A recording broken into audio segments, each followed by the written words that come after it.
Բարև ձեզ հարգելի դիտողներ, YouTube-յանի Մալիքի եթերում զրուցելու եմ Արար հիմնադրամի տնօրեն Արմեն Խաչիկյանի հետ ցանկության դեպքում կարող եք բաժանորդագրվել YouTube-յանի Մալիքին։ Բարև ձեզ Արմեն։ Բարև ձեզ։ Ձեր հիմնադրամը հետազոտություն էր իրականացրել Հայաստանի հիմնախնդիրների վերաբերյալ տարբեր ուղղություններ եք ընտրել ներքաղաքական, արտաքին հարաբերություններ, պետական գերատեսչություններ եւ այլն։ Նախ ընդհանուր կխնդրեմ ավելի մանրամասն ներկայացնեք, թե կոնկրետ որ ոլորտներն եք ուսումնասիրել եւ արդեն ոլորտային ավելի խորացված կանդրադառնանք։ Շատ լավ, շատ շնորհակալություն նախ հրավերի համար ու հարցազրույցի հնարավորության համար։ Հիմնադրամը բազմաթիվ հետազոտություններ իրականացնում, տվյալ պարագայում նաև ես լինելով որպես սոցիոլոգ իրականացնում ենք արդեն 1.5 տարի է սոցիոլոգիական հետազոտություններ, տվյալ հետազոտությունը առավելապես վերաբերում է հասարակական, քաղաքական խնդիրներին, անվտանգային հիմնախնդիրներին եւ նաեւ արտաքին քաղաքական հիմնախնդիրներին, մասնավորապես վերջին շրջանում քաղաքական դիսկուրսում, հանրային դիսկուրսում ինչպիսի քննարկումներ, ինչպիսի պնդումներ որ կան, դրանց վերաբերյալ փորձել ենք հասկանալ հասարակական կարծիքը, մարդիկ ինչ են մտածում, օրինակ Եվրամիության անդամակցության վերաբերյալ վերջի տարվա ընթացքում ակտիվ քննարկում կա, հասկանանք դրա մոտեցումը։ Վերջին շրջանում տարբեր քննարկումներ կան խաղաղության պայմանագրի դիմաց զիջումների վերաբերյալ, քննարկումներ կան իշխանությունների հանդեպ աջակցության նվազման վերաբերյալ, ու այդ բոլոր հարցերի վերաբերյալ փորձել ենք հարցման միջոցով, սոցհարցման միջոցով ուսումնասիրել, իսկ մեթոդաբանությունը, դասական սոցիոլոգիական մեթոդաբանությունը տվյալ պարագայում հեռախոսային հարցման միջոցով ընտրանքային հետազոտություն։ Եթե դեմ չեք, սկսենք արտաքին ուղղությունից, որովհետև ավելի հետաքրքրում է դա հիմա հանրությանը, կոնկրետ արտաքին քաղաքականության ուղղությամբ ինչն եք ուսումնասիրել եւ ինչպիսի պատկեր եք ստացել։ Լավ, ես ձեր թույլտվությամբ ներկայացնեմ միանգամից սլայդը, այսպես ասած, տեսնում ենք վերաբերմունքը ՀԱՊԿ-ից դուրս գալուն։ Գիտեք, այս թեմայով ահագին քննարկում կար, ՀԱՊԿ-ից դուրս գալու մասին արտահայտվել են նաև պետական պաշտոնյաներ Հայաստանի Հանրապետության ու հարցը այսպես է հնչել, Հայաստանը պիտի անհապաղ դուրս գա ՀԱՊԿ-ից եւ պատասխանել են այո, ոչ, այոն կապույտով է արտահայտված, ոչը կարմիրով եւ ԴՊ ՀՊ նշանակումը դժվարանում են պատասխանել կամ հրաժարվում են պատասխանել, այսինքն չկողմնորոշվածներն են։ Այստեղ տեսնում ենք հոկտեմբերին 2024 թվականի եւ այդ ժամանակ ավելի ակտիվ էր այս քննարկումը, շուրջ 50%-ը ասել է, որ Հայաստանը պիտի անհապաղ դուրս գա ՀԱՊԿ-ից եւ շուրջ 40%-ը ասել է, որ պետք չի դուրս գա, այսինքն կարելի ասել երկու մասի են բաժանված, իսկ 10%-ը չկողմնորոշվածներն են։ Իսկ արդեն փետրվար 2025-ին գրեթե կիսվել է, պրակտիկորեն կիսվել է, 47.6%-ն ասել է, որ պիտի դուրս գա, 47.5%-ն ասել է չպիտի դուրս գա, մնացել շուրջ 5%-ն ասել է չեն կողմնորոշվել։ Այստեղ շատ կարևոր արձանագրում անենք, որ հասարակությունը այս հարցում պրակտիկորեն երբեղկված է, ինչը շատ խնդրահարույց է, բայց ուզում եմ նաև նշել, որտեղ այստեղ խոսքը գնում է ոչ թե առհասարակ ՀԱՊԿ-ից դուրս գալուն, այլ անհապաղ ՀԱՊԿ-ից դուրս գալուն, այսինքն հարցը ավելի սուր ձևով է տրված, հետևաբար պարզապես օրինակ մոտակա 5 տարում ՀԱՊԿ-ից դուրս գալու այսպիսի պնդման դեպքում ենթադրվում է, որ այս ավելի շատ կլներ այոյի տարբերակը, այսինքն հարցը սուր է դրված։ Սա մի թեմա է, որը վերաբերվում է ՀԱՊԿ-ին։ Բայց դուք ինչ եք կարծում այս բալանսի փոփոխությունը մի 2-3 ամսվա արանքում ինչով է պայմանավորված, որովհետև ՀԱՊԿ-ի նկատմամբ ընդհանրապես բան չի փոխվել, ՀԱՊԿ-ը իր դիրքորոշումը չի փոխել, այսինքն քաղաքական գնահատական էր ակնկալվում Ադրբեջանի գործողություններին, դա չի հնչել, ըստ ձեզ ինչով է սա պայմանավորված։ Ես հիմա ցույց կտամ նաև ԵԱՏՄ-ի մասով, սա պայմանավորված է նրանով, որ Եվրամիություն Ռուսաստան հանրային ընկալումներում հիմնական երկու ուղղությունը ընկալումը Եվրամիություն եւ Ռուսաստան, իսկ այստեղ ԱՄՆ-ն այլ դերակատար է ընկալվում ու Ամերիկայի ընտրություններից հետո որոշակի արտաքին քաղաքական փոփոխությունից հետո շատերը Ռուսաստանին դիտարկում են, որ արդեն Ռուսաստանը կվերագտնի իր ուժերը կամ Ամերիկան ավելի խիստ չի, այսպես ասած, Ռուսաստանի նկատմամբ, ինչպես նաև Ուկրաինայի տեսանկյունից, Ուկրաինայի թուլացումը եւս տպավորություն է ստեղծում, որ միգուցե Ռուսաստանը միգուցե վերգտնի իր հնարավորությունները եւ ՀԱՊԿ-ի շրջանակում եւս, բայց համաձայն եմ ձեզ հետ, որ այս ընթացքում առանձնապես մեծ իրադարձություն տեղի չի ունեցել։ Հիմա եթե նայենք ԵԱՏՄ-ի օրինակը, Հայաստանը պիտի դուրս գա ԵԱՏՄ-ից։ Այստեղ օրինակ սա միայն վերջին հետազոտությունն է, ու տեսնում ենք, որ շուրջ 40%-ն ասում է, որ Հայաստանը պիտի դուրս գա ԵԱՏՄ-ից, շուրջ 53%-ն ասում է, որ պետք չի դուրս գա։ Ամեն դեպքում 40%-ն էլ արդեն իսկ մեծ տոկոս է, որովհետև չմոռանանք Հայաստանում բազմաթիվ մարդիկ, այդ թվում տարբեր առևտրական, տնտեսական գործունեությամբ զբաղվող մարդիկ օգտվում են նաև ԵԱՏՄ-ի հնարավորություններից եւ այդ տեսանկյունից եւս հաշվի առած սա բավականին մեծ թիվ է 40.5%-ը, որ մարդիկ աջակցում են ԵԱՏՄ-ից դուրս գալու գաղափարին։ Հաջորդ հարցն է ցույց տամ, հա, խնդրեմ։ Սա ինչ թվով մարդկանց շրջանակում է իրականացվել ու ինչ որ խումբ ընտրվել է, թե տարբեր տարիքային խմբի մարդիկ են եղել։ Նայեք, հետազոտությունը ես երևի վերադառնամ, լավ, չվերադառնամ, որպես սլայդները չխառնվեն, հետազոտությունները ընդհանրապես մեթոդաբանությունը այսպես է։ Մենք տվյալ հետազոտությունը 1105 հարցվողի հետ է իրականացվել, հետազոտություններում հաշվի են առնվում 5 պարամետր՝ ծեր, տարիք, կրթություն, բնակավայրի տեսակ եւ մարզ։ Այսինքն, ինչպես որ իրական հասարակությունն է 2.7, 2.6 եւ 9 միլիոն, արկա բնակչությունը ինչպես որ կա, դա ինչքան որ կա ըստ ծերի, ինչքան որ կա ըստ տարիքի, ինչքան որ կա ըստ մարզի, ըստ բնակավայրի տեսակի, նույն պրոպորցիայով ձևավորվում է փոքր խումբ, պատահական սկզբունքով պատահական գեներացված հեռախոսահամարների միջոցով զանգեր կատարելով, մենք արդյունքում ստանում ենք ընտրանք, որը լինում է 1105 կամ 1200, 1100-ից 1200, որը ազդում է ընտրանքի սահմանային սխալի վրա։ Եվ արդյունքում այդ փոքր պատկերը ներկայացուցչական է ամբողջ հասարակության համար։ Այսինքն մոտավորապես ես միշտ մի կարճ օրինակ եմ բերում, բորշը ամբողջությամբ պետք չի ուտել, որպեսզի իմանալ բորշի միսը ինչպիսին է, ջուրը ինչպիսին է եւ կարտոֆիլը ինչպիսին է։ Կարելի է մի շերեփ, որը պրոպորցիոնալ, ամենակարևորը պրոպորցիոնալ արտահայտի այդ բորշի ամբողջ պատկերը եւ այդ շերեփից շերեփը ուտելով, շերեփին բովանդակությունը ուտելով կարող է ամբողջ պատկերացում կազմել ամբողջ բորշի մասին։ Վերադառնալով մեր հասարակական տրամադրությունների բորշին, փորձենք այստեղ հասկանալ։ Հաջորդ հարցը վերաբերում է Եվրամիության անդամակցության հեռանկարին։ Հավատում եք, որ Հայաստանը լավ չի երևում։ Հավատում եք, որ Հայաստանը կարող է միանալ Եվրամիությանը տեսանելի ապագայում։ Այստեղ մենք հարցրել ենք տեսանելի ապագայում ուղղակի հավատի մասին, մի հավատում են թե չէ։ 2024 թվականի հոկտեմբերին շուրջ 56.4%-ն էր հավատում, 41% ավելի թերահավատ էր, իսկ փետրվարին արդեն էլի 54%-ն է հավատում, իսկ 43% ավելի թերահավատ է, սա շատ փոքր փոփոխություն է, որը էական չի, վիճակագրորեն եւ հետազոտական իմաստով նշանակալի չի, բայց արձանագրենք, որ այս պահի դրությամբ հասարակության մեծամասնությունը հավատում է, որ տեսանելի ապագայում Հայաստանը կարող է միանալ Եվրամիությանը։ Եվ հարցերի շեշտադրումների տարբերությունը ինչով է պայմանավորված ՀԱՊԿ-ից անհապաղ դուրս գալ, իսկ Եվրամիությանը տեսանելի ապագայում անդամակցել։ Նայեք, մինչև հետազոտությունը արվում է հարցաշարի մշակում եւ պլանավորում, ինչպիսին պիտի լինի հարցաշարը, իսկ հարցաշարի ձևավորումը հիմնվում է թե հանրային դիսկուրսում ինչպիսի հարցեր կան եւ այդ հարցերը ինչքան սրությամբ են դրված։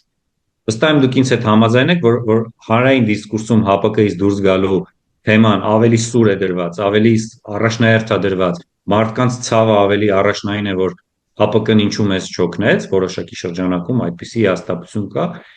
իսկ եւ ԵԱՏՄ-ից դուրս գալու թեման օրինակ ավելի թեթև է։ Իսկ Եվրամիությանը ավելի այդպես ստապ անհրաժեշտության դիսկուրս չկա, այսինքն ելնում ենք հանրային դիսկուրսում արկա ձևակերպումներից ավելի շատ հնչող, ավելի շատ տարածվող պնդումներից եւ այդ պնդումները որպես հարց ձևակերպում ու հետազոտության մեջ կիրառում են։ Ասենք առաջ։ Հա, հետո։ Հաջորդը մենք քանի որ խոսում է որ Եվրամիությունը հատկապես վերջին շրջանում Եվրադաշինք չէ, ներողություն, Եվրաքվե նախաձեռնության շրջանակում ավելի շատ քննարկում էր, որ Եվրամիությունը կարող է մեզ անվտանգային երաշխիքներ տալ, որը տարբեր քաղաքագետների մոտ հարցեր է առաջացնում, որ Եվրամիությունը առհասարակ անվտանգային կառույց չէ, ավելի տնտեսական, քաղաքական կառույց է։ Մենք հարցրել ենք արդյոք Եվրոպական միությանը անդամակցելու գործընթացի մեկնարկի մասին Հայաստանի Հանրապետության օրենքը Եվրաքվեն կլուծի արդյոք Հայաստանի անվտանգության խնդիրը, եւ այստեղ տեսնում ենք պրակտիկորեն էլի երկու մասի բաժանված պատկեր, շուրջ 48%-ը կարծում է որ այո, շուրջ 48%-ը կարծում է որ ոչ, եւ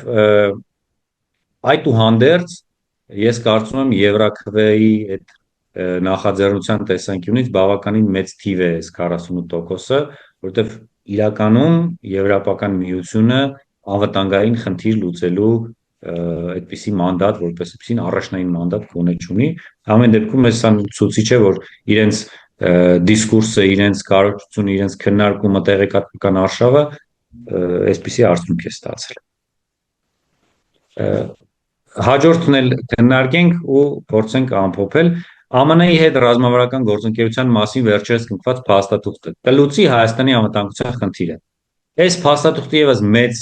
աժիոտաժ առաջացրեց, սակայն դրանից հետո վարչախումբը Բայդենի վարչախումբը, որը կնքեց այս պայմանային փաստաթուղթը, այնուհետև փոխարինվեց Թրամփի վարչակարգով, այդուհանդերձ շուրջ 47%-ն կարծում է, որ այո, դա կլուծի Հայաստանի անվտանգության խնդիրը, շուրջ 49%-ը կարծում է, որ ոչ։ Այս հարցում շատ մեծ ազդեցություն ունի ու առհասարակ սոցիոլոգիական հետազոտություններում եւ հանրային ընկալումներում կա այսպես ասած wishful thinking-ի մոտեցումը, մարդիկ հակված են ցանկալի կամ սոցիալապես ընդունելի պատասխաններ տալ, այսինքն իրանք ուզում են որ լուծի, միգուցե այդ կոնտեքստում են, բայց հարցը հենց այդպես է կլուծի թե ոչ, եւ էլի կիսվել է։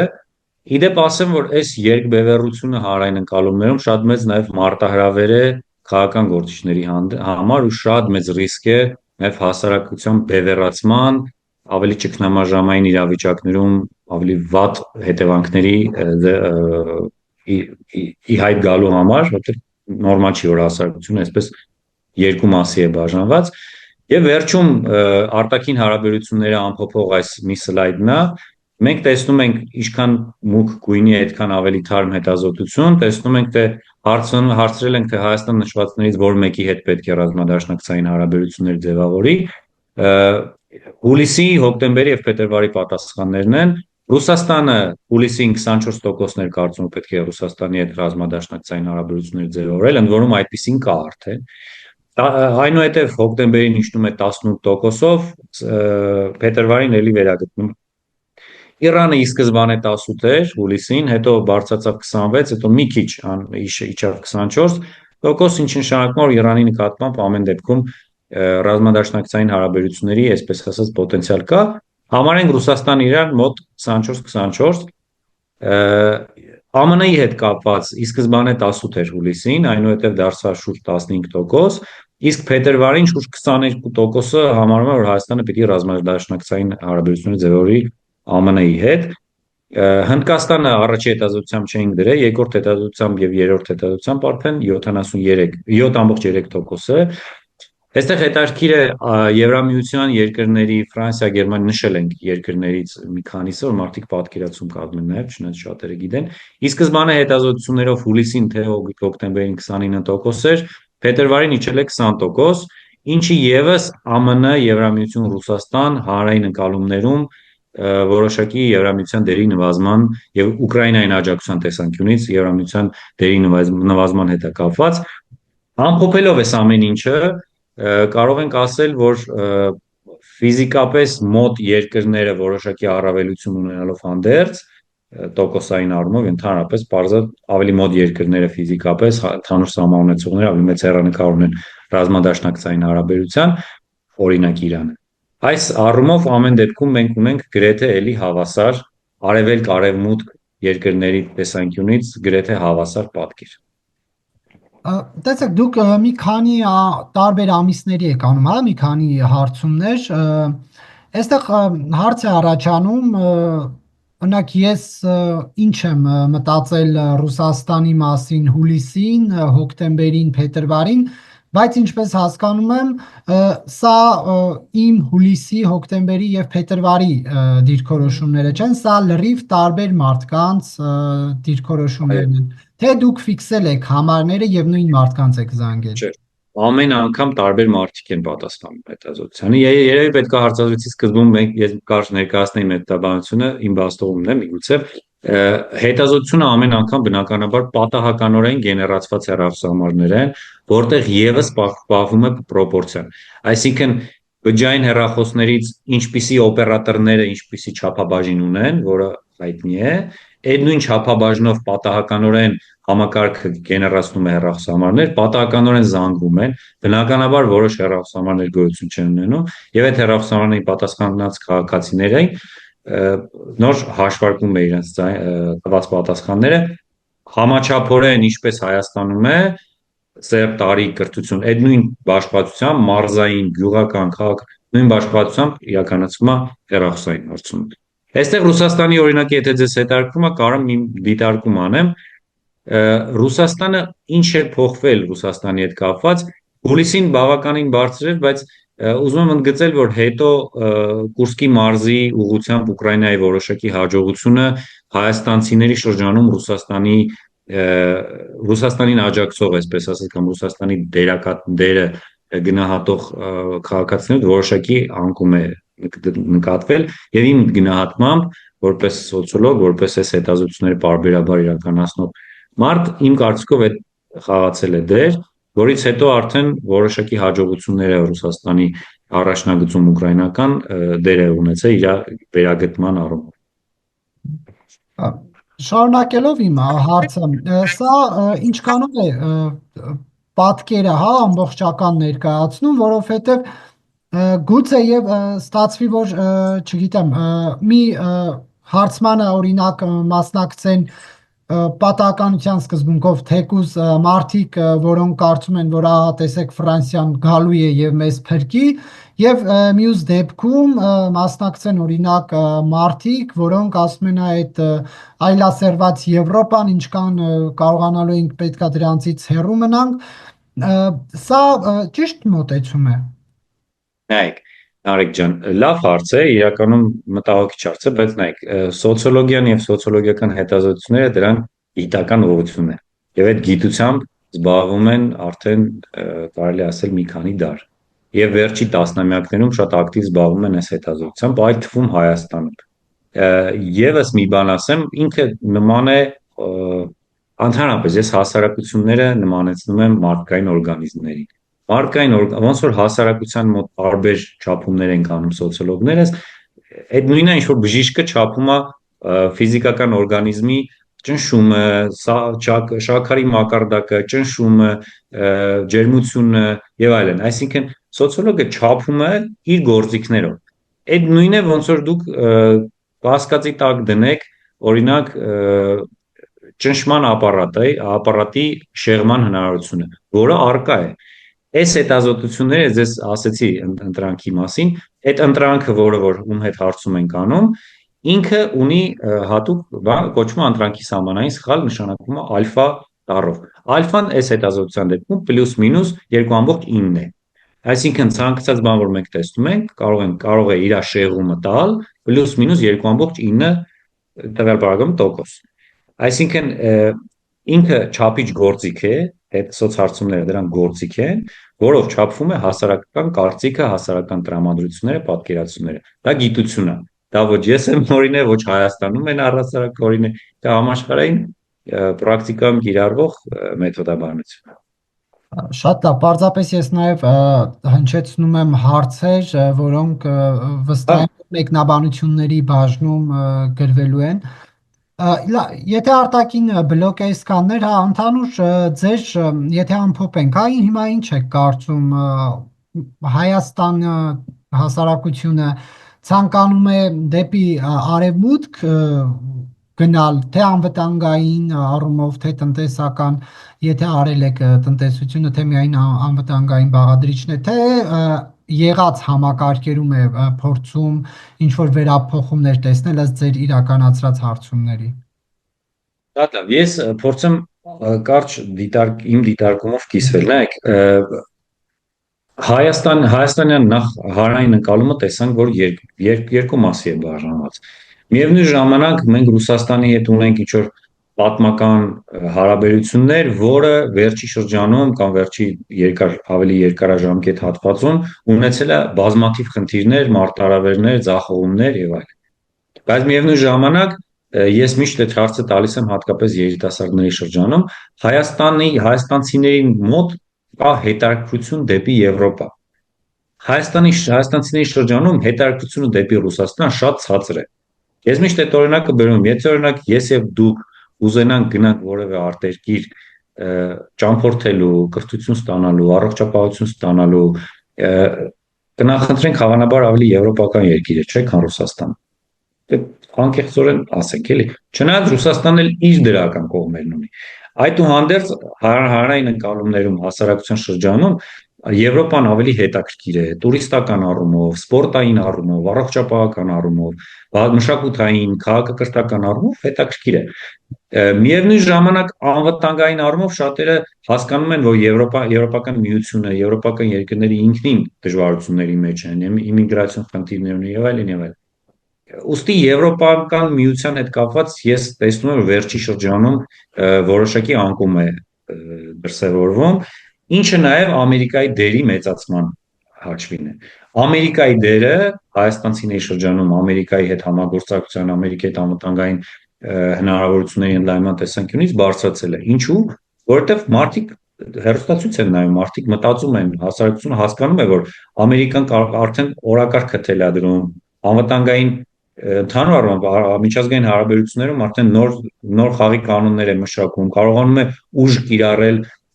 ոչ ֆիզիկական, բայց տնտեսական, հարկային այլ տարբեր տեսակի ուժ է ցույց տալիս, ինչը բնականաբար մարդիկ հասկանում են, թե Ամերիկան ուժեղ է, եթե մենք հնարավորություն ունենք Ամերիկայի հետ համագործակցության, ինչու չգնանք այդ ուղղությամբ։ Եվ իմացեք առհասարակ այդպես է, ես մեկ այլ քննարկման հարցազրույցի ժամանակ ասում էի, մարդիկ հակված են ուժերի, եթե չունեն որևէ նախընտրություն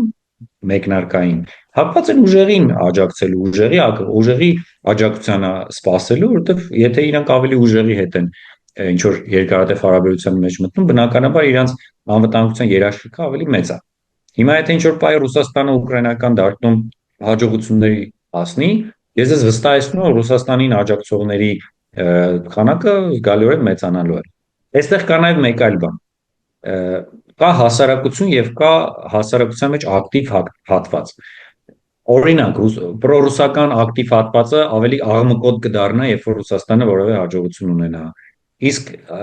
աչքին օրինակ եվրոպական երկրներին աջակցող հատվածը կսկսի ավելի աղմկոտ, ավելի ակտիվ հանրային դիսկուրս ձևավորել, ավելի ակտիվ տեղեկատվական հոսքերն անել, երբ որ Եվրոպական միությունը Ուկրաինային օրինակ կվերահաստատի, կավելացնի իր ֆինանսական աջակցությունը։ Այսինքն, այս պայն կանխատեսում անելը կախված է աշխարհակաղակական իրադարձություններից, որտեղ Հայաստանի հանրային ընկալումները ձևավորվում են նաև միջազգային լրահոսով։ Եվ տարածաշրջանի հետ կապված ունեք հարցումներ, օրինակ Թուրքիայի, Ադրբեջանի հետ առաջիկա հնարավոր հարաբերությունների հետ կապված ինչ դիրքորոշում ունեն։ Նայեք, Թուրքիայի հետ նախկինում ունեցել ենք հետազոտություն, որտեղ թուրք 10%-ը համաձայնել էր Թուրքիայի հետ հարաբերությունների ձևավորման, տնտեսական եւ այլնի, բայց դա հին թիվ էր։ Ես դες կարող եմ ասել Ադրբեջանի հետ խաղաղության պայմանագրի դիմաց ինչ զիջումներ են քննարկում եւ այդ զիջումների վերաբերյալ հանրային ընկալումներում արկա հիմնական պատկերը հիմա ձեզ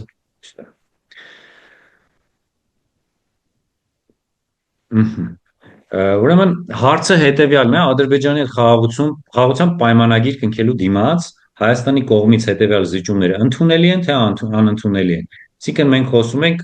փողզիջումային Ադրբեջանի հետ փողզիջումային ճանապարհով խաղաղության պայմանագիր կնքելու մասին, եւ հարցնում ենք ըստ այդմ, թե մարդիկ ինչ բազիչումների են պատրաստ։ Առաջինը անկլավների փոխանակումն է Ադրբեջանի հետ, ուն մասնավորեցրել ենք, երբ որ դժվարացել են Տաուշի անկլավները եւ Տիգրանաշենը հանձնում ենք Ադրբեջանի, ստանում ենք Արցախաշենը։ Այստեղ 81%-ը ասել է, որ անընդունելի է, մինչդեռ 14%-ը ընդունելի է համարել անկլավների փոխանակումը Ադրբեջանի հետ։ Սյունիքով անցնող միջանցքը, որը Հայաստանի կողմից չվերահսկվող տարածք կլինի, 96%, շուրջ 96%-ով է անընդունելի համարվել եւ 3.6%-ը համարել է ընդունելի այս զիջումը պայմանագիր կնքելու դիմաց։ Հիշեցնենք, ադրբեջանցիների բնակեցումը Հայաստանում 96.1%-ն է համարել անընդունելի, 3.8%-ը ընդունելի է համարել։ Հայաստանի կողմից ֆինանսական փոխհատուցումների վճարումը Ադրբեջանին 96.8%-ն է համարել անընդունելի, 2.6%-ը ընդունելի։ Նորից վերհիշեցնում եմ, սա խաղաղություն պայմանագիր կնքելու դիմաց Հայաստանի զիջումների է պատրաստ։ Հայկական բանակի եւ թվի սահմանափակումը 89%-ն է համարել ընդունելի, անընդունելի, իսկ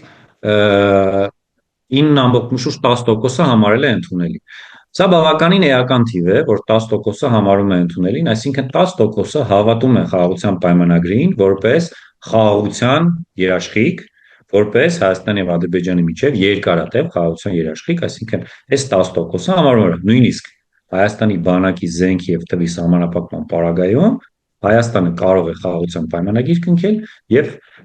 Ադրբեջան խաղաղությունը կլինի այնպիսին, որ բանակի եւ թվի զենքի եւ բանակի անձնակազմի թվի խնդիրը չի լինի, էլի։ Հաջորդը, գիտեք, էլի վերջին շրջանում քննարկվող հարցը Հայաստանի Հանրապետության Սահմանադրության փոփոխությունների կատարում Ադրբեջանի պահանջով 97.5%-ը համարել է, որ սա անընդունելի է եւ ընդամենը 2.1%-ն է համարել ընդունելի։ Ամփոփելով հիմնականում ճնշող մեծամասնությունը սկզբունքորեն հայտնում են իրենց անընդունելիությունը Ադրբեջանին խաղաղության պայմանագիր կնքելու դիմաց մի շարք զիջումների, որոնք այս կամ այն կերպ քննարկվում են կամ ադրբեջանական տիրույթում կամ հայկական կամ երկուսում էլ որոշակի դրական բան կա, ցուցիչ կա անկլավների փոխանակման դեպքում 14% եւ հայկական բանակի զենքի եւ թվի սահմանափակում 10%։ Եվ ներքաղաքական թեմաներով ինչ հարցումներ եք անցկացրել, մասնավորապես քաղաքական գործիչների Այս մասով հարց չունեիք, Նարեկ։ այս մասով ամեն ինչ մտահոգիչ էր իհարկե 10% դիրքորոշումը կողմը զենքի ու բանակի թվի կրճատման հետ կապված, բայց քան որ ժամանակի խնդիր ունենք, անդրադառնանք ներքաղաքական թեմաներին, ինչպես է մարդկանց դիրքորոշումը, վստահում են ավելի շատ իշխանությանը, խորհրդարանական ընդդիմությանը, թե արտախորհրդարանական ընդդիմությանը։ Առաջին հայացքից ասեմ, որ քանի որ հարցը այդպես հնչեցրիք, ասեմ, որ իշխանությունների ընդհանուր առմամբ աջակցությունը գնալով անկում է ապրում, բայց դա դեռ ոչ մի կերպ չի արտահայտվում ընդդիմության ընդհանուր առմամբ կամ ընդդիմության որևէ ուժի աջակցության աճմամբ։ Այսինքն իշխանության աջակցությունը, որ անկում է, դեռ չի նշանակում ընդդիմության աջակցությունը աճում է։ Հիմա հասկանանք, թե Հայաստանի հարցը այսպես է հնչել, ՀՀ իշխանությունները հիմա ճիշտ թե սխալ ներքին եւ արտաքին քաղաքականություն են վարում։ Նախկինում մենք հարց տալիս էինք ընդհանուր առմամբ, հիմա մասնավորեցրել ենք ներքին եւ արտաքինը առանձին։ Այստեղ ձախից տեսնում ենք արտաքին, կարմիրը սխալն է, 64%-ն ասում է, որ Հայաստանի Հանրապետության իշխանությունները սխալ արտաքին քաղաքականություն են տանում, 32%-ը շուրջ ասում է, որ ճիշտ քաղաքականություն են տանում, շուրջ 4%-ը չի կողմնորոշում, դժվարանում է պատասխանել կամ հրաժարվում է պատասխանել։ Ներքին քաղաքականության տեսանկյունից 74.2%-ն է ասում, որ Հայաստանի Հանրապետության իշխանությունները սխալ քաղաքականություն են վարում, իսկ 21.4%-ն ասում է, որ ճիշտ քաղաքականություն են վարում, չի կողմնորոշում 4.4%-ը։ Այստեղ տեսնում ենք, որ շուրջ 10%-ը ինչ է, աջակցում է իշխանությունների արտաքին քաղաքականությունը, բայց չի աջակցում ներքին քաղաքականությունը։ Եվ ընդհանուր առմամբ տեսնում ենք, որ ընդհանուր առմամբ իշխանությունների աջակցությունը, իշխանությունների տարած քաղաքականությունը աջակցում է ընդամենը 21%-ը, ինչը բավականին ցածր ցուցանիշ է, որովհետև այս իշխանությունների քաղաքականության աջակցությունը, օրինակ 2018 թվականին եղել է 90% պլյուս, 19-ին եւս 90% պլյուս, ինչը շատ բարձր ցուցանիշ էր, հիմա այս էականորեն անկում է ապրել։ Հիմա ձեզ ցույց տամ մեկ այլ պատկեր, որը մի քիչ ավելի բարդ է, բայց փորձենք իրար հետ հասկանալ։ Ձախից աջ տեսնում ենք ժամանակագրական շարք, ձախից դեկտեմբեր 2023, հետո մարտ, հետո ապրիլ-մայիս, մայիս, հունիս, հուլիս, հոկտեմբեր եւ փետրվարը արտաքին ու ներքինը իրար կողք։ Սխալը կարմիրն է, որ Հայաստանի Հանրապետության իշխանությունները սխալ քաղաքականություն են վարում։ Ճիշտը կապույտն է, կողմնորոշվածները մոխրագույնը։ Հիմա տեսնում ենք, ի սկզբանե դեկտեմբերի, նախորդ տարվա դեկտեմբերին, եթե կհիշեք, ընդհանուր առմամբ առանձնապես ոչ մի բանով աչքի չընկած շրջան էր, դեկտեմբերին բավականին բարձր 33%-ը չկողմնորոշված էր, հետո տեսնում ենք այս մոխրագույնը ակտիվ, այսպես ասած, անկում է ապրում, այսինքն ակտիվ քաղաքական գործընթացներ տեղի ունեցան, անկլավների հանձնման վերաբերյալ քննարկում եղավ, հետո շարժում սկսվեց Տավուշը հանուն հայրենիքի, որը հենց այդ թեմայով էր եւ այլն, եւ այս թեմաները դարձան հանրային օրակարգի առաջնային մաս, մարդկանց քննարկման թեմա եւ հանրությունը սկսեց դրա մասին դիրքորոշում ունենալ։ Այսինքն չկողմնորոշվածները սկսեցին անկում ապրել։ Չկողմնորոշվածների տոկոսը անկում ապրել։ Հիմա նայում ենք կապույտ տվին, կապույտ պատկերին։ Սկզբից 38.3% էր իշխանությունների ճիշտ քաղաքական, մարդիկ կանց տոկոսը, ովքեր համարում են իշխանությունները ճիշտ քաղաքականություն են վայելում, համարենք իրենց իշխանություններին աջակիցներ կամ պրոիշխանականներ։ 38 էր։ Հետո իջավ 21, որովհետև քննարկվեց նաև ընդդիմությունը ակտիվ շրջանառում էր, որ Տավուշի անկլավները հանձնում են եւ այլն։ Մարտին իջավ 21, հետո սկսեց բարձրանալ 26, 32, 39 եւ 8, այսինքն հունիս-հուլիսին վերագտավ իր աջակցությունը իշխանությունը։ Հիմա ձեր կարծիքով ինչու էսպես եղավ։ Այս ձևաչափում ես եմ հարցեր տալիս։ Հա, լավ, օքեյ։ Արեք, Ես քանի որ մեզ մնացել է մի 4 րոպե ժամանակ, ես ավելի շատ կուզեմ խոսենք անձերի մասին, հա, այդ առանցքային գործիչների նկատմամբ ինչպես է հանրային վստահությունը։ Եթե դուք տեսնում եք հենց այս պատկերում 20-21% է իշխանությունների ներքին վարած ներքին քաղաքականության աջակցությունը, ինչը նշանակում է, որ գործող իշխանությունների, գործող վարչապետի աջակցությունը, առավելագույն աջակցությունը 21.4% է, որը բնականաբար կարող է այս 74%-ի ընտրություններին չմասնակցելու պասիվության հետևանքով բնականաբար ավելի մեծանա, այսինքն երբ որ դժգոհները չեն մասնակցում ընտրություններին, գոհերի մասնակցությունը տոկոսը ավելի մեծանում է։ Այդուհանդերձ ես ուզում եմ նշել, որ տարբեր հետազոտություններով գործող վարչապետ Նիկոլ Փաշինյանի վարկանիշը դեռևս համարվում է հարաբերական ամենաբարձր վարկանիշը ընտրություններին ձայն տալու տեսանկյունից, եւ երկրորդ, երրորդ նշված քաղաքական գործիչներում մարդիկ ընտրությունների դեպքում ձայն կտային, էականորեն զիջում են Փաշինյանից, բայց նրա վարկանիշը բավականին իջել է եւ տեսնում եք ինչպես է իջել։ Եվ ուզում եմ ասել, որ նաեւ խորհրդարանական եւ արտախորհրդարանական ունենք մենք դրա համապատասխան դրա պատկերը չունենք ցավոք սրտի, ես կարող եմ դրա մասին բարձրաձայն ասել։ Եթե դուք ինչ-որ կոնկրետ հարց ունեք, կարող ասեք։ Հիմա խորհրդարանական ուժերի ղեկավարներից, հա, Փաշինյան, Քոչարյան, Սերժ Սարգսյանը, իրենց մեջ ինչ տարբերություն կա, ով է ավելի առաջ, ով հետ։ Առաջի տեղում բնականաբար Փաշինյանը, ինչպես ասեցի, հարաբերական, ոչ բացարձակ հարաբերական առավելություն ունի։ Երկրորդ տեղում, այսպես ասած, Վարդան Ղուկասյանն է, սա մինչև իրեն բռնելու իրեն ձերբակալելու շրջանը հետազոտության իրականացված հետազոտության պատկերն է, դուք դա նաև հանրայնորեն մեկ այլ հետազոտություն է իրականացել, որտեղ էլ ինին պատկերն է, եթե չեմ սխալվում, եւ հետո արդեն գալիս է խորհրդարանական ընդդիմության գործիչները, որոնք հիմնականում 5%-ի շուրջ են իրենց ցուցանիշները եւ քանի որ 5%-ից ցածր այդպես անկում են ապրում բնականաբար ըստ հետազոտությունների վերջի շրջանի բոլորս է տեսնում ենք որ Ռոբերտ Քոչարյանի վարկանիշը փոքր ինչ ավելի բարձր է նրան նշողները, քան Սերժ Սարգսյանի, այդուհանդերձ երկուսն էլ բավականին ցածր են եւ ի տարբերություն Նիկոլ Փաշինյանի, որի վարկանիշի անկումը չի հանգեցնում խորհրդարանական ընդդիմության վարկանիշի աճի։ Եվ հիմա կարող եք թվերով ասել Փաշինյան, Վարդան Ղուկասյան ու երրորդ տեղով է Քոչարյանը, ինչքան են իրենց թիվը։ Առաջին տեղը մոտ ընտրության ժամանակ, ընտրության դեպքում մոտ 13%, 12%, 12 մի քիչ։ Վարդան Ղուկասյան մականվամբ 7%, դրանից հետո արդեն 5 եւ ներքև Քոչարյան եւ Սերժ Սարգսյան։ Շնորհակալություն հարցազրույցի համար, Արմեն։ Ձեզ եմ շնորհակալ։